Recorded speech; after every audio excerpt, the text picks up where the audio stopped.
Well, good morning, everyone. I'm gonna just chat here for a few minutes, minute or so. We are here on this Monday morning for Coffee and Connect with Stephanie Lueras. That's me. And I am Stephanie Lueras from Heart and Soul Fitness and Wellness. And this week we are talking about the danger of before and after. And I'm going to back up, though. I'm not going to get into my topic quite yet, but Coffee and Connect is just a time to come together, have some casual conversation and chat on a topic, but also get your health and wellness questions answered or get some referral to some places to get those questions answered if I can't answer them. And we have Denise that has popped in this morning. Good morning, Denise. How are you doing? I'm doing great, Stephanie. Thanks. Well, happy Monday morning. How is things in your part of the world? You know, it's a Monday morning struggle today. I'm with you. I'm dragging a little bit, and I just finished that second cup of coffee, switched over to water. So maybe that's going to give me a little bit more revitalization. I think I'm well into my second cup of coffee. It's just all kinds of little things that cropped up over the weekend that I chose not to do. And now it's catching up. But I'm here today with you, so I'm excited about this. Excellent. Well, the theme here with Coffee and Connect is just casual conversation, getting our burning health and wellness questions answered. We do have a topic for the day, which is the danger of before and afters, which I'm going to dive into. But before we do, I wonder if you have any burning questions or ideas on the topic. I don't have any burning questions yet. The topic was very intriguing to me. Your story is very intriguing to me. And so, the toxicity of the lives that we lead and how to get out of it is just really, I think, something that we need to be talking about these days. All right. Well, my whole idea with this time is to keep it short and sweet. And so I'm going to go ahead and really dive right into talking about our topic today. And especially this time of year with all of the talk around diets and New Year's resolutions, we see the side-by-sides, the before and after pictures everywhere. And I'm not going to lie, I have before and after pictures. My body has changed through the years. And it's something that we can easily get caught up in. We want that after. We chase a particular aesthetic sometimes when we set health and wellness goals. We get a picture in our mind of what our body's going to look like when we reach XYZ benchmark. And it's human. It's human nature. And even myself, I always thought that, someday when I lost all the weight, I would look a particular way. And do I look that way? Absolutely not. And there's a whole other mental piece that comes with that I've had to unravel in now becoming comfortable in the body that I'm in. I'm in a significantly smaller body than I used to be. But do I look like I thought I would look? No, I don't. I have sagging skin. I have a body that, sometimes I call it misshapen because it doesn't feel like, it doesn't look like what I thought it would look like. And so to be comfortable in my own skin, to feel like I belong in my body, has really become this own mental journey in its own way. And so we start to come to that place where we never arrive at the after that we get in our mind, because no matter how long or short the journey is, we start with that before picture. But when we arrive at that after, whatever it is, it's never what we thought, because we're older. We're never going to get back to that 18-year-old high school figure and that ability. We're always moving forward. We're moving to a new place, somewhere we've never been before. And where we are right now is that place to be celebrated. Is that place to be accepted, to be loved, and to figure out, is this where I want to be, how I want to feel? And if it's not, what is it that might need to be changed? That what habits around how I live right now need to be adjusted. So how's that sitting with you? Oh, it's just bringing up all kinds of different things. And I'm glad that you're talking about this, about the emotions of it and how it's going to make you feel. You know, years and years and years ago, quick story here. My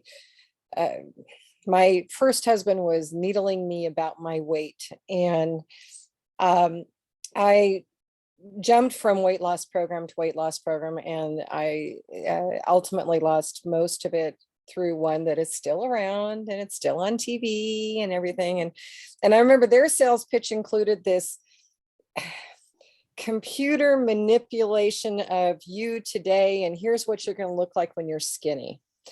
And how does that make you feel, Denise? And okay, you're going to sound like an idiot, you know, saying anything. And I hate being manipulated in the sales pitches. But the fact of the matter is, skinny doesn't mean healthy. You know, and I was at an event this weekend where they were vision when you were the healthiest that you've ever been. And one of the notes I put was, skinny doesn't mean I was healthy, because the times when I was my skinniest, I was my most unhealthy mentally. So I just love being able to bring this mental component in to the thought of being healthy, whatever your body size is going to be. Absolutely. And very similar. I was part of a commercial weight loss program in my teens, where you stood in front of this magic mirror, and somehow they turned this knob, and it distorted the view, like, I don't know, like a carnival mirror or something. Yeah. And it made your body smaller and smaller. And it was one of those things that it gave you this distorted view of yourself to put in your mind. And, you know, we even do that today on social media with filters, and, you know, how you can crop and alter those images of ourselves to put a different image of ourselves out there. And so when we see an actual photo of ourselves, as we are, we start to judge ourselves in a very different way. And even in talking about today's topic, I posted the 10-year challenge on Facebook, and I posted one of the photos from 10 years ago that I absolutely despise of myself from 10 years ago. And for me, it was that what I call the wake up call photo, because every time I look at that photo, it's not my appearance that I see, I see my eyes. Yeah. And I just see that I'm dead inside. Mm-hmm. Because that was right at the period in my life where I had that realization for me that I knew I had to change how I was living, that I needed a lot of habit changes in a lot of areas, not only physically, but mentally and spiritually in how I was living. And as those changes got put into place, and I've shared this in a lot of different places, that those little changes, the water, the spiritual changes, and over, all those things snowballed over time into just the massive change in where I am today. I can look at the pictures today, and I'm alive. Like, just looking at my eyes in photos, you see actual color. Mm-hmm. And to me, that is the big difference. Yeah. And so it's not comparing the size, the shape, the aesthetic. It's really seeing that inward shift. Mm-hmm. Because if you didn't do the inward work, that outward change is, who cares? The studies show that from the National Institute of Health that 95% of diets fail. Yeah. That weight loss beyond 5 years is not sustainable. Mm-hmm. So if there's not any type of internal change, if there's nothing to back up what you've done physically, why do it? Mm-hmm. Absolutely. I think you've got the nailed it on the head there. But the question is how do you do that change in that process? Mm-hmm. And really, it is backing it up to those daily habits. Mm-hmm. What is it that we instill each day that we build on? Mm-hmm. That's small and sustainable. What is it that causes that growth in you, that motivates us, that lights something up in us? Because if it's worth doing, it's something that we want to do. We always talk about that pursuit of spiritual growth. Well, we all have our individual spiritual growth. Not everybody has the same spiritual path as me. So, not everybody is going to go to church every Sunday and read their Bible and pray. So if I'm pounding somebody over the head with that, and that's not their thing, that's not where they're going to grow. Right. But if they're still searching, if they're still finding their fit, where are the areas in their spiritual growth, in their spiritual area, that say, oh, that feels kind of good? Is it a particular type of music? Is it a genre of books they're reading, of spiritual works? Is it a type of meditation? Is it maybe a type of movement, going out and walking in a place, labyrinths, out in nature? What is it, in a way, in a place, in any type of form, that they're communing with divine, that they feel like they're moving in a way that is bigger than themselves? Because that in itself is the key, I think, to growing in those mental areas and those physical areas. I don't think if we're not growing spiritually, I don't think any of the other things have any chance of being successful. I think you're right. I think you've got to start there. You've just really nailed it again, Stephanie, is that it's taking those small steps. Obviously in my world, we're talking about the path to wellness all the time, and it's overwhelming for so many people. They don't know where to start, and it's like, okay, this is just way too much. I can't do it. Or they spend thousands of dollars to jump into a pre-done program, and it's not their thing. Mm-hmm. So to be able to find, start with one daily habit, and then just focus on that till you got it nailed down, and do it every single day. Commit yourself to it every single day. And maybe it's a morning meditation. And maybe it's finding a group that does a morning meditation. Or, you know what, on my TV set, we have meditation that I can go to on demand, or we have them on the You Define Wellness website as well.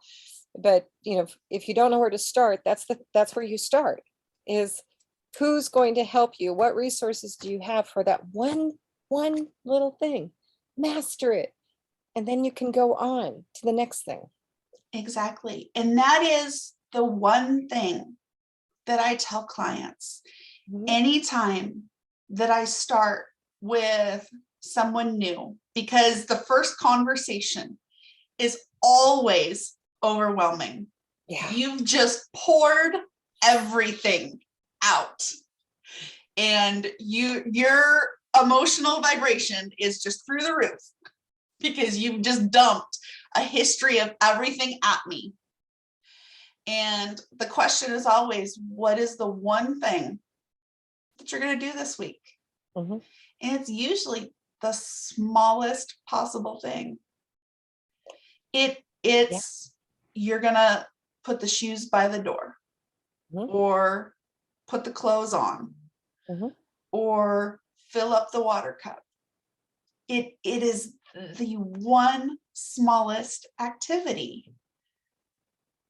And you're going to just do that for a week. And sometimes in the moment, people are expecting, because you've now made the decision, you're starting this grand journey. They're expecting this whole thing to be heaped on them, because with the whole mentality of this, New Year's resolution starting on Monday, I'm gonna overhaul my life in a day, that we have to do all these things all at once.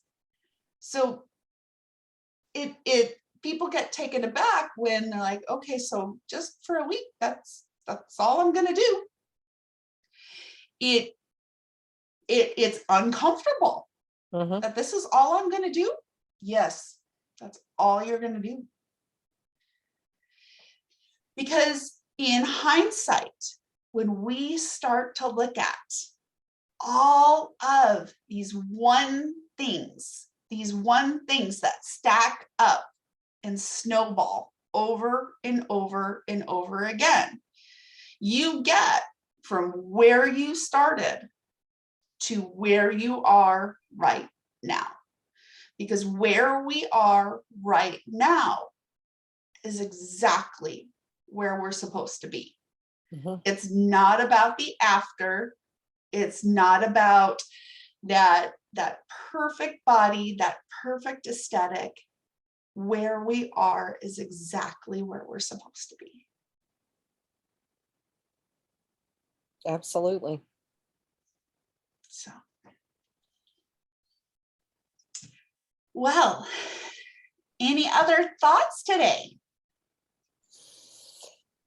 No, other than I would, you're putting ideas into my head, is I would love to see a program out there that starts, the 1-step week, and the 2-step week, and then and building it up there. And so now the ideas are going through my head, things that we need to put out there in the world.